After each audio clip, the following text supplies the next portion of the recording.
हैं आज रात के एपिसोड में आप सबको देखने को मिलेगा कि विहान और उर्वी की जो सगाई है वो होने वाली है और पूरी तैयारी उसकी हो चुकी है। गौरी भी वहाँ पहुँच चुकी है और गोलू भी पहुँच चुका है, लेकिन क्या ये सगाई हो पाएगी, बहुत बड़ा सवाल है। और गोलू वहाँ पर आकर किस तरीके से सगाई रोकने की कोशिश करेगा ये मैं आपको बताती हूँ। तो जैसे ही अंगूठी पहनाने की रस्म जो होती है, विहान जैसे ही अंगूठी अपने हाथों में उठाता है तो गोलू जो है वो हर्ष अर्जुन के साथ वहाँ पर आता है और बहुत ज़ोर ज़ोर से हंसता है, जिसे देखने के बाद विहान जो है उसका ध्यान भटक जाता है और वो गोलू की तरफ देखकर सब कुछ भूल जाता है, या फिर मैं यूँ कहूँ कि उसका जो उर्वी का सम्मोहन था वो उसके ऊपर से हट जाता है और वो गोलू जो है अर्जुन हर्ष की गोद में से उतरकर और हवा में उड़ने लगता है।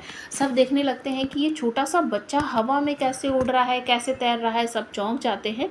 और विहान का परिवार समझ जाता है कि गोलू जो है वो स्पेशल बच्चा है और गौरी वहीं पर थी। विहान उसे देखकर पहचान लेता है कि शायद ये गोलू की मम्मी है और गोलू अपनी बदमाशी से अपनी माँ का जो मुंह ढक रखा था जिस चुनरी से उसने, वो हटा देता है और सारे घर वाले गौरी को देखकर चौंक जाते हैं और आपस में बात करने लगते हैं कि गौरी जिंदा है, गौरी जिंदा है, गोलू हमारा बेटा है, हमारा पोता है, इस घर का बेटा है। इस तरीके से सब बोलने लगते हैं और धीरे धीरे करके आपको ये भी देखने को मिलेगा कि विहान को भी समझ आ जाता है कि गोलू मेरा बेटा है और इसी वजह से वो बार बार इस घर में आ जाता है। और जब भी मैं गोलू की माँ को देखता हूँ, टच करता हूँ, तो मुझे ऐसा एहसास होता है कि ये गौरी है।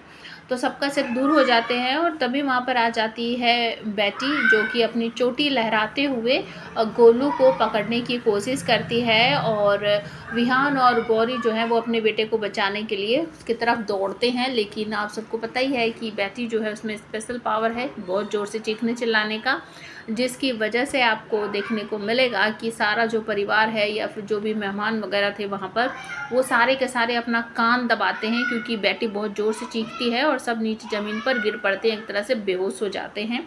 लेकिन गोलू पर इस बात का कोई भी असर नहीं होता है। वो धीरे धीरे करके भागने लगता है, चलने लगता है और जहाँ उसने सर्कल बना रखा था ना, वो सर्कल अभी भी वहीं पर है और वो धीरे धीरे करके उसमें जाके उर्वी डाइन जो है वो सर्कल के अंदर आ जाती है और वो उसके अंदर घुस जाती है और पता नहीं कहाँ गायब हो जाती है, कहाँ पहुँच जाती है, कुछ नहीं पता।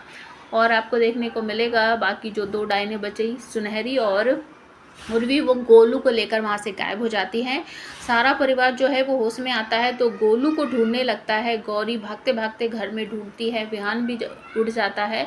गौरी भागते भागते घर के बाहर आती है, गोलू गोलू बहुत ज़ोर से चीखती चिल्लाती है, लेकिन वो उसे कहीं नहीं दिखता है। और तभी सारे लोग कहते हैं, गौरी बेटा तू जिंदा थी, तूने हमें बताया क्यों नहीं, और गोलू कहाँ गया, गोलू हमारा बेटा है ना।